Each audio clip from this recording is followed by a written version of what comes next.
Hello అండి, మళ్ళీ కాలగల్లకైతే ready చేసేస్తున్నారు మా చిన్నత్తయ్య గారు. ఇక్కడ చూడండి, మా పొట్టు బుడంకాయలు ఇద్దరు, శాన్వి పాప అండ్ తన్వీర్ బాబు ఇద్దరు అడవాడి. చూడండి ఎంతమంది అత్తలమ్మా నీకు అనుకుంటున్నారా? నాకైతే 6 మెంబర్స్ అయితే అత్తలండి. 6 అత్తల ముద్దుల కోడల్ని నేను.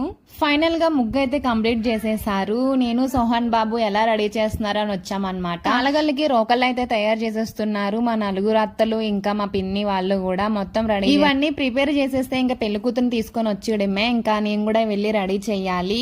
ప్రతి వీడియో నేనే తీసుకోవడం వల్ల నేను ఎందులోనే కనిపించట్లేదండి. నేను ఎక్కడా అని వెతుక్కోవద్దు, నేను అసలు ఎక్కడా కనిపించాను. ఫైనల్ గా మొత్తం ప్రిపేర్ చేసేసారు. ఇప్పుడైతే పెళ్లి కూతుర్ని రెడీ చేసేసాను. తననైతే పేరెంటాలు తీసుకొని వెళ్తున్నారు. ఇంకా నేను కూడా రెడీ అయిపోయానండి. వెనకట్లే నేను కూడా వెళ్తున్నా చకచకామని. ఇంకా కాలగల్లు స్టార్ట్ అయిపోతుందండి. ఇక్కడ ఫుల్ గా నవ్వుకున్నాం. ఎందుకంటే అండి 10 మంది ఆడవాళ్ళు ఉన్న తర్వాత ఇంకా నవ్వుతూనే ఉంటాం కదా. ఇంకా మేమైతే కాలగల్లుకి అయితే వచ్చేసాము. అంటే కాలగల్లుకి ఎక్కడికో వెళ్ళాలి అనుకోకండి, అంటే పెళ్లి కూతురికి విడుదల ఇస్తారు కదా, అక్కడి నుంచి తీసుకొని వచ్చేసాము. అది నేను చెప్తున్నా అనమాట. అవునట్టు అడగడమే మర్చిపోయా, మీ ఫ్యామిలీలో పెళ్ళిళ్ళు ఎలా జరుగుతాయి, మీరు ఎలా ఎంజాయ్ చేశారో కామెంట్ చేసేసేయండి.